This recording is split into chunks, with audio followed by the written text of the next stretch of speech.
welcome to Interviewing at Accounting Firms. This is part 2, making yourself the ideal candidate. So my copyright and disclaimer notice, this presentation is copyright 2008 to 2021 by Bennett Tchaikovsky and is for educational purposes only. The opinions herein are those of the author only and not the author's employers, including but not limited to the South Orange County Community College District and Irvine Valley College. This presentation may contain references to third-party websites or materials collectively the content. The author makes no claim to the content whatsoever, and usage of the content is for educational purposes only. So welcome. So we're going to talk now about making yourself the ideal candidate for an accounting position. And a lot of this is going to involve self-reflection. And the great Oprah Winfrey once said, you cannot have a meaningful life without having self-reflection. So as we kind of prepare ourselves to go through an interview with accounting firms and to get ourselves ready for that job, a lot of this is going to have to be some self-reflection and being absolutely honest with ourselves. So where am I getting the material from for this presentation? Well, I wrote back about 5 years ago. I wrote several different blog posts for Rogers CPA Review. This is now UWorld Rogers CPA Review. Rogers CPA Review is Roger Phillip. I had Roger for CPA Review in the winter of 1990. He was one of several different instructors, and I can just tell you that he is absolutely amazing. He's a total spaz, but it's in a good way. He's the one person who I know who, if I can match 50% of his energy, I'm teaching amazing on that day. So it's something I wrote for his company. And these are really about different, I had spoken with a lot of different people and my students and reflecting on my own experiences. And so I wrote these articles or these blog posts about how to be successful in the workplace and how to interview successfully. And what's really cool about what Roger did, and I'm going to share this with you right over here. Let me see if I can find this. So what Roger did was they took the articles that I wrote and they turned it into this ebook here, basically how to jumpstart your accounting career. So a lot of what I'm going to be doing over here, and obviously our focus right here is on how to make yourself the ideal candidate. And this is really what I'm kind of updating this from what I previously had written earlier. And again, the team at Rogers CPA Review, when they kindly gave their time to go through and do this, they were just incredibly generous because they did such an amazing job with doing it. So I want to thank them very much so for doing this. So this is also really too, is that since writing these articles, and one of the things that you'll know about me is that I am constantly talking to former students, current and former students, because that's really the best kind of feedback. So a lot of times when they're calling me up to ask me for advice, what I will often do is ask them questions that really kind of say, okay, well, like, what was your experience like? What could have, how could have it been different? Like, exactly, so that when I talk to other students or I'm talking to you, my advice is that much better. One of the things you'll also notice in these videos that I don't really spend a lot of time talking about myself. I was an intern at Coopers and Lybrand in the summer of 1990, which is now PricewaterhouseCoopers. I was there as an intern in the summer of 90. I then started working there full time in August of 91, passed the CPA exam in May of 1991, and I ended up getting promoted to senior associate in August of 93, and I started immediately thereafter. I left Coopers and I started going to law school. But having been through that entire recruiting process, and when I started teaching accounting in the fall of 2013, when I was advising students, I found that a lot of the things had not really changed. Some things have, but a lot of things have not changed in terms of the basic concepts about how do we go through and get a job. Okay, so basically when you're going through and like looking at this is it's not necessarily all about self-reflection, but you have to be honest with yourself in terms of looking at yourself and what do you need to do to further yourself. And it's really, that's going to be the very first best step in terms of making yourself the ideal candidate. So I'm going to touch on a couple different items here that relate to being the ideal candidate. High accounting, overall GPA, is GPA everything? Personality, can you work well with anyone and do you get along with everybody? Outgoing, do you leave a positive impression? Are you able to adapt quickly to new technology and changes? Are you willing to put in the hours to get the work done?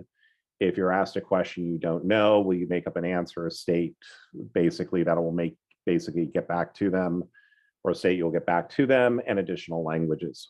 Okay, so let's kind of go through and talk about each one of these one at a time. So with GPA, it's important, but it's not everything.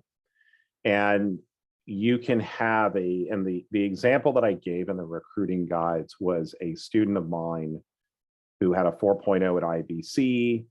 He then went to UCLA, was a business economics major.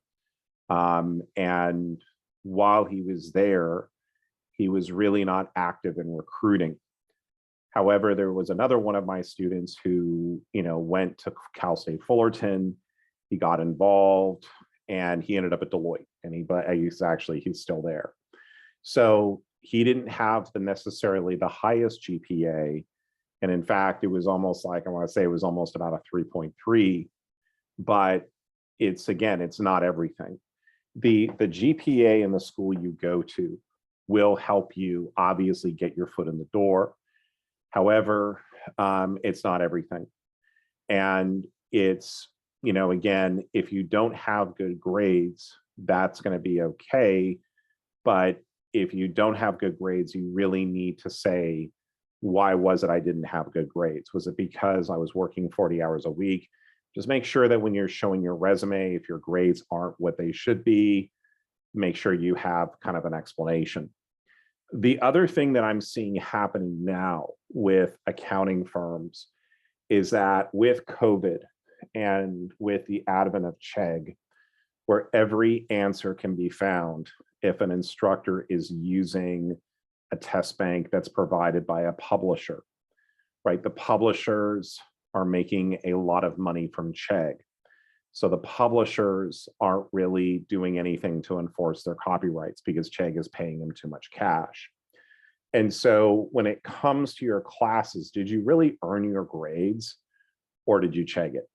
And this is not to be a knock against you, but just to kind of understand where this is coming from and just to give you an example. So I have a student who took me for managerial accounting honors. And she took me about in the spring of 2020. And she was taking other classes. She never took me for financial accounting, but she had me for managerial accounting honors. And she was recently going through and interviewing with Deloitte. And somebody from Deloitte asked her, they said, well, can you go through and record a sale? How do you prepare a journal entry to record a sales transaction? And she didn't know. So I was like going, wow, okay. And fortunately, like whenever I have a student who's taking me for financial accounting, if they don't get it right, I tell them, well, tell them you took financial accounting someplace else, like don't mention my name. But in all seriousness though, if you're going through, and accounting is a skill, and if it's been a while since you've had accounting or you don't know how to record certain things, you better learn how to do it before you go through an interview, because that is a very, very fair question to ask. I've also had other students who have been at interviewing with firms and they're given an accounting test. So I think that as what you're going to see because of COVID and because of the pandemic, and because so many classes went online, you're going to find these things a lot more often. accounting classes by their very nature are going to be a lot harder than a traditional economics or other type of business class. They're meant to be harder because you're learning a skill. So if not only, I mean, you can have a great GPA, but you have to go through and really understand, like, do you actually know what you're doing? Okay. And so that becomes something that's very, very important. Another part of this thing about GPA is, where did you go to school? Okay. So if you went to some place that's considered to be a joke, like low transfer rate, really low, not a great academic reputation, that's not good, because when you're being recruited, a lot of the way that firms are being recruited out of, it's just really like, what was the quality of the undergraduate education that they received? So again, what's that reputation? I went to school at UC Santa Barbara. That school has certainly raised in the ranks since I graduated. I would never get in there today. But it has a very, very strong academic reputation. But it's one of those things where, again, it's really, if you're at a school that doesn't have a lot of firms coming to recruit it from it, you just want to just kind of acknowledge that. The one thing I'll share with you is, I had a student who went to Cal State Monterey Bay, and this is a few years ago. And when he graduated, or when he was in school, he said, "Bennett, there's no employers that are up here that are hiring. What do I do?" And I said, "Well, look, let me try to help you get a job." And I did help him get a job. But it was one of those things where it was like, you shouldn't have gone to that school. There's nothing against Cal State Monterey Bay, but if you have a school like UC Merced, Cal State Monterey Bay, or a school that's newer, or a school that doesn't have a lot of accounting alumni that are coming back to recruit from it, it's just not a good thing. But really, what really separates things is going to be the hustle, right? And so GPA is one thing, but it's really in my career, when I look back on those individuals who have really succeeded, it's been their hustle and how hard they work. So once you kind of get started in an accounting firm and you're working there, it's like, well, are you ready to take yourself to the next level? What are you going to need to do in order to basically, how do you move up the ranks? And that's not going to be based on GPA. That's going to be based on the hustle. The other thing I just want to kind of share with you too is that the academic environment for a lot of students is very, very safe. You go to class, you basically take exams, and you get a grade, right? It's really, your instructor can sometimes be a disciplinarian. I certainly can take that role from time to time. But it's one of those things, though, where it's a very safe environment. It's not the same thing as the working world. And the working world, it has a lot of lessons to be learned from it. I did really not particularly enjoy public accounting. That was really my fault. But if I could go back and do things differently, I would. And I have articles about that. But the thing I would share with you is that you want to get this work experience, and it's very, very important for you. So obviously, getting through school is one thing, but then once you have like that license, and once you become a CPA, it's what you're going to go through and do with it. So again, GPAs and everything. I can also say this the same thing about law school. When I went to law school, and when I've observed attorneys that were the most successful, they were not at the top of the class. They were usually like 50% or below, but they had a really good, mindset. They worked extremely hard, and they've performed very, very well. And it's really it's also too, it's about getting that passion going.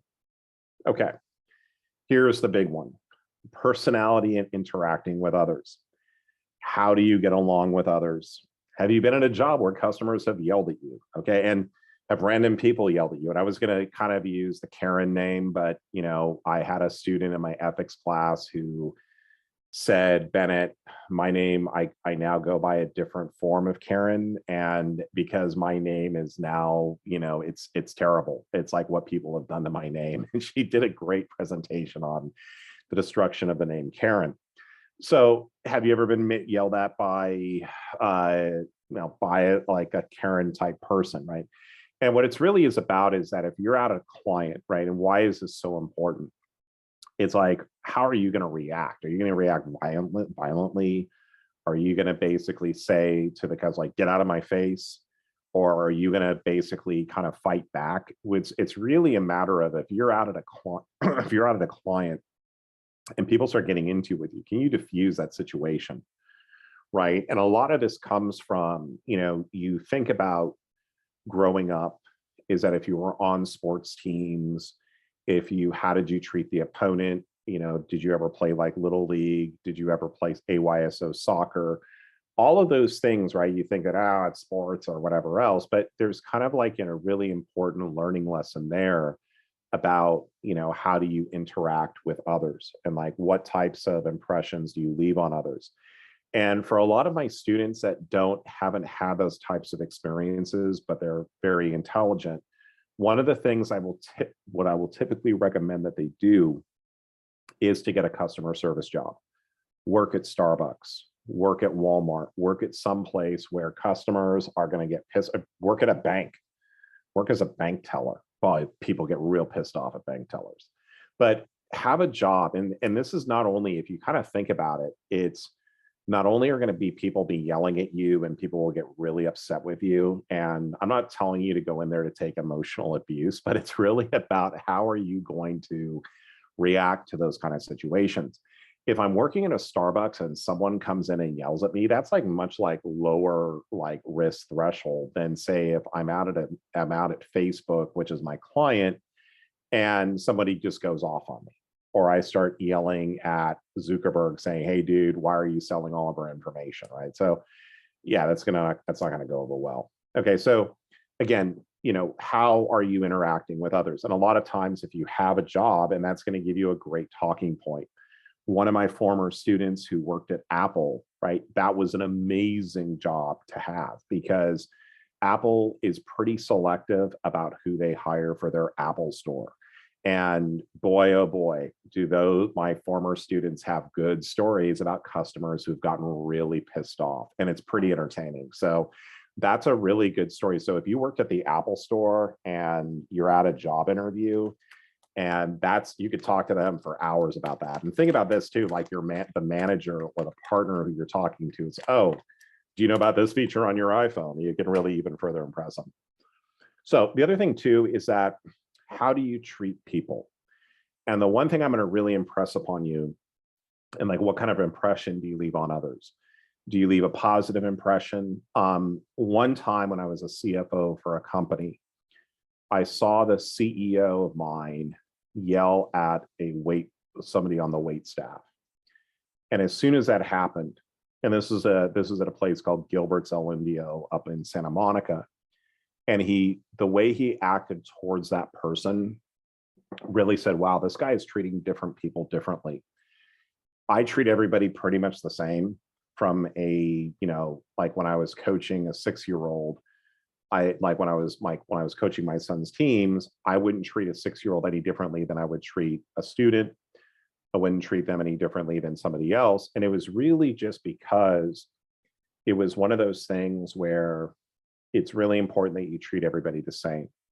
And if I'm treating other people differently than I would treat others, it's one of those things that's really important, because if you're at a job interview and you start getting nasty with the administrative assistant may get asked by the partner of the firm, like, "Well, what do you think of Bennett?" That, "Well, he was a total jerk. I don't hire him." So again, it's how you treat everybody. It doesn't take, a little bit extra to say thank you, and may I please have this? Thank you so much. I really appreciate all your help today. Those are little things that you can say that make a huge difference with people. Are you courteous? Are you polite? Those are just so important. The next one here is about clubs. Okay, and so clubs, fraternity organizations, and that kind of goes into the whole point of, when you're speaking, are you speaking just for the sake of speaking, or excuse me, for the sake of stating something important? Are you talking? And I was actually in a fraternity when I was at UC Santa Barbara. I was the treasurer of my fraternity. It's no longer there. But one of the things that I really noticed is that you would have people in meetings that would say things for the sake of saying them and not really saying anything at all. It was important. And then I kind of fast forward to when I was in law school and sitting in constitutional law, which I had actually no idea what was going on. I probably learned more from Schoolhouse Rock. I'm just only a Bill living on Capitol Hill. But it was one of those things where it's kind of, again, being self-reflective. When I'm speaking, am I actually saying something meaningful, right? And that also can leave a impression on someone. The other thing is, like, what clubs have you joined? Have you been active in those clubs? And that's also really going to help you interact with others. If I volunteer for a position, volunteer, like, look, if you're joining the Cal State Fullerton Accounting Society, they all need help. Beta Alpha Psi, they need help. So if you join and you're leaving a positive impression on them, that's amazing. But it's also more important, though, is that to be active in those clubs, like get involved with leadership, just be there, be supportive, like help them out. And the reason why the Accounting Society or any other club that you might be involved with is incredibly important to be a part of is just because, especially with accounting, when they're going through the hiring process, the intern from the previous year can just have as much of an influence on who gets hired as the partner. And sometimes even more, like, would you hire this person? So again, those are really kind of important things. The other thing here is, like, this is a question that I got once when I was interviewing at Deloitte, and I'll never forget the question. The partner asked me, what drives you? And so what makes you get up every day? What is it about your life that drives you to do what you do? And that's a really hard question, but it's something that you should think about before the interviews. Over here too, what you also may actually find is that you'll find that basically that firms will basically go through and they will sometimes do personality tests. And this always cracks me up because of the big four firms, about 80% of the people leave after 3 years, right? So really, but there's this whole thing about when you go through and take this, there's a series of questions and you have, like, it's kind of like this whole, like, ESTP or ASTJ. Are you extrovert? Are you sensing? Are you intuitive? Are you thinking, feeling, judging, perceiving, right? So this is kind of something, again, that you may want to go through and take. They call it the Myers-Briggs type indicator. And again, it can just be something that you'll kind of go through and see as you're going through the work experience. I've never taken a psychology class, but I would love to take one at Irvine Valley College. We have some pretty amazing instructors. So all of them are incredible. So great place to take psychology. But as we look over here, right? So as I'm looking at these different, why is this personality test important? Just know that they could be asking you this when you're interviewing. Now, the other thing too is when you kind of think about a typical personalities at accounting firms, is that you'll find that most of the people that work in accounting firms tend to be very, very detail oriented. And a lot of times the accountants do not make very good managers of people.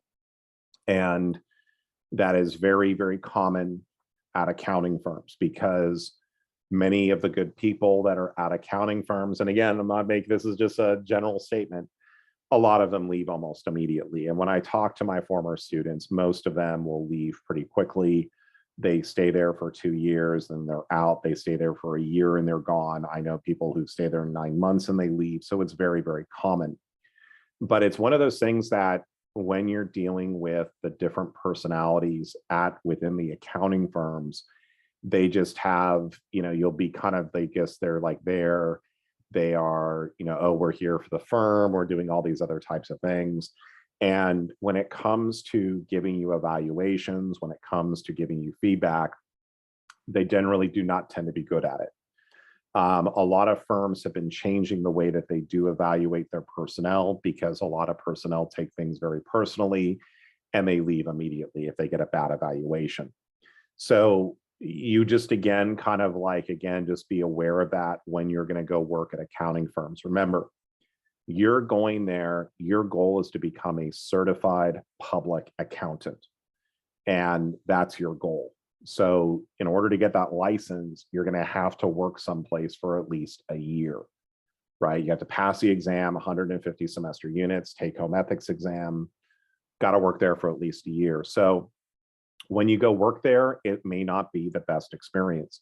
I'll do some videos later about how to go through and to survive that. But again, that's just something to kind of keep in the back of your mind. Okay, so when technology or other changes happen, this is something that's really important, right? And is that if something changes in the landscape, is that are you willing to learn or use collaborative technologies? So you're going to go to an accounting firm, and if you don't adapt to the way that they do things, it's not going to be a pleasant experience. So are you willing to go through and fully immerse yourself? Are you on LinkedIn? Okay, that's a given.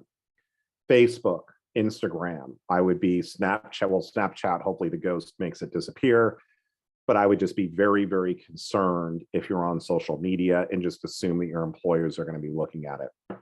Now, when you're using Microsoft Excel, Tableau, Alteryx, Excel, a must. You've got to know Excel really, really well. And, the other part of this is that, when you're going through and how do you adapt to change, right? Are things going to change? Yeah, people leave the accounting firms all the time. If the manager leaves a firm, partner leaves a firm, what are you going to do? Right? How do you basically adapt to that change? You're in the water, sharks in the water, cages in the water, right? So how are you going to go through and adapt to that change? So again, being able to adapt to things that happen, you're out at a client, the CFO quits, right? What do you do? Right? So, and again, it's really about, are you able to pivot, relook at a situation, or are you going to basically start shriveling up and saying it's the end of the world? Right? When things change, right? How do you deal with them? Be proactive. Most important thing to do. And especially when it just comes to technology, I only see technology it's going to get more, everything's going to change more and more as artificial intelligence grows. So if you don't get with it, it's going to be a nightmare. So again, that's something that you have to be able to do when you're, again, is like, are you able to do this? And if you don't have that mindset, it's definitely something you want to do. Okay, let's talk about the work ethic. Okay, so accounting is a service industry. Accountants on their own don't make money. We perform client services. We do tax returns, we do audits, we do consulting, right? So it is for the client, right? If you're working at a big four firm, EY, Ernst & Young, PwC, probably wrong category. Oh no, excuse me. That was for La La Land and Moonlight. Just kidding. That's PricewaterhouseCoopers. I work there. I can make that joke. I stole that joke though from one of my students in accounting ethics in the summer of 07. Funniest joke of all time. Did a presentation on the Academy Awards. Absolutely amazing. So again, EY, PwC, KPMG, or Deloitte. So you're going to be working a lot of hours. And as you're working all these hours, it's one of those things where it's like, it's as part of the deal. And you're going to work a lot of hours, but you're going to get that name on your resume, and that name is like gold. Okay. And it's worth a lot. But even if you're working for a smaller firm, I mean, the thing that's really the most important is that you become a licensed CPA. The Big Four is not for everybody, and it's not the be all end all. If you want the Big Four and you have a year at a smaller firm, no problem. Why? Because 80% of the people leave the Big Four firms. If you want to come in as a year, like basically experienced associate, no problem. One of my former students, Aristotle, Ari sent me over a flyer, and oh boy, Deloitte was looking for people this summer. It was like the unicorn hunt. Can we find somebody with 2 to 3 years of tax experience? So you're going to be working a lot of hours. And then I had a conversation yesterday with a student who's about to start at one of the Big Four firms. And he was telling me that, I've got to go through and choose a particular, industry. And I said, okay, let's choose one, tell me the ones that were given to you. And we talked about one. Now, one of those things is that once you choose an industry, really get to know it. Okay. And what I mean by that is if you're auditing, say, if you're auditing an entertainment company, right, then you need to pull up the financial statements of Warner Brothers, Netflix, Amazon Prime, do your research, right? If I'm specializing, why do I want to go through and do that? Because if you go through and read the 10Ks, 10Qs, business, all those different available documents, that's how you're going to learn about how the industry works. That's how you're going to go through and learn it. So in addition to going through and working all those hours, you're going to want to make sure that you're going through and really learning the industry. When you talk to a client, and if you have like that base knowledge, that is going to separate you from everybody else. So again, very important. And the documents are there for you to do it.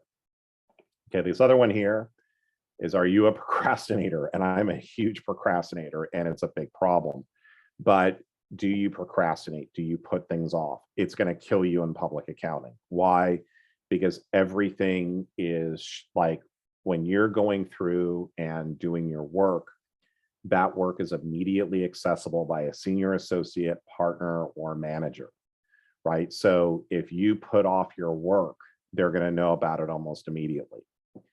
Another thing too is that the CPA exam while you're working, you've got to pass that exam. The students that I know who have started public accounting that don't pass the test, it's an absolute nightmare. Do not wait to pass that exam, right? So, and again, if something comes up while you're working, are you willing to do what is needed to get done? That's also something that's very important. Are you willing to give yourself up for the benefit of the team for a period of time? So again, that's also something that's very, very important. And then lastly, we live off of deadlines, tax deadlines, audit deadlines. So when the client has a deadline, you're pretty much going to be putting everything aside to basically make those different types of things happen. Sometimes the deadlines can go crazy, right? If I'm buying a company and they have to do due diligence and it has to be done quickly, again, you're there for the client. Okay, one of the most important things, if you do not know something, right, always say, let me get back to you, okay? Pause for a moment. And even if you're asked this on an interview, always say, let me get back to you. The reason is that if you're out at a client and if for some reason you give the client the wrong answer, it's going to get back to the partner. And you're going to put yourself and your accounting firm in a very bad position. It's not good. And that client impression of your firm who just said, wow, this guy is a loser, he doesn't know what he's talking about, it's going to have a lot of repercussions. Mainly that, I don't want to say that the client's going to leave the audit engagement, but you may be put on a different assignment and you may not like what happens next. So again, it's one of those things, if you don't know something, let me get back to you. That's a great question. Let me get back to you. Even myself as an instructor, I screw up all the time in my classes, right? So even if I don't know something, I will go and try to go find the answers. It's called Google, right? Go do the search, find the answer to the question that you're looking for. And, and again, do your research first, right? And just say, let me get back to you, right? Talk to the partner, talk to the senior associate, I should talk to your immediate supervisor, talk to the manager about the question that the client is asking.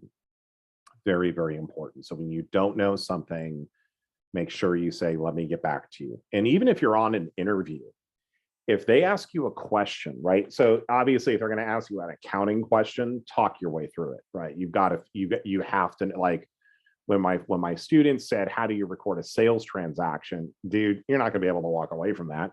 You got to answer it, right? But if you got asked something that's really technical, oftentimes you'll get asked those questions by firms because they want to actually test to see if you're going to make something up. And so when you're being asked those types of questions, say, well, this is what I would do in order to research it, right? First off, let me get back to you, but this is what I would do in order to research it. And that's oftentimes the answer that they're going to be looking for. Are you going to give the answer to something you don't know? Okay. Last one over here is just talking really quickly about additional languages, right? So being able to speak and write multiple languages is very valuable. And again, it's not a necessity, but it's, how are you making yourself the ideal candidate? Are you able to communicate with others? And a lot of things too is like when you go to a foreign country and you are in the foreign country, it's a lot of times is how are you behaving there? Are you being respectful? Are you being the ugly person, or they call it the ugly American, who is saying, oh, this Italy is terrible? It's like, no, dude, just blend in, be respectful, be curious, learn a little bit of the language. And, just a couple of things here is that if you do have additional languages under your belt, make sure to emphasize those on your resume. Why is it so important? Because basically it's the reason why it becomes so important is that when you're going to a client and that client is from a different country, the fact that you know the language is going to be a pretty big deal. So again, something I would be including on your resume. And this last part over here is that if any of you are in accounting and you're on an F1 student visa and you want to get an H-1B, if you speak and write Japanese, send me a message, okay? And you're an accounting student, send me a message. That is a huge in-demand skill for the West Coast Pacific practice. And this is basically here as of October 2021. It's been that way for quite some time. But again, generally for most students who are here on an F1 visa, getting an H-1B visa for an accounting position is extremely difficult, if not impossible to do. I've had students who are going to USC. They've basically been told that if you don't have the ability to work here, don't bother applying. So it's one of those things that now, because a lot of our schools have a lot of international students, a lot of our international students, they're not going to be English, philosophy, anthropology majors, they're going to be business majors. When those international students go to to a recruitment fair for accounting firms, it's not going to work out if they're on an F1 visa. And again, the reason why is because accounting firms cannot sponsor. The situation where I have seen accounting firms sponsor is basically on an H-1B visa. I've seen it sometimes basically for China. If a student is from China and from particular provinces, I do know somebody who does do some hiring for that, but again, it's pretty rare. So just kind of keep that in the back of your mind as you're going through. So I want to thank you for joining me here today on this second video in the series. If you have any questions or comments, again, these are my opinions. Feel free to leave them down below. Don't forget to like and subscribe, and I look forward to seeing you on the next video. Have a great one.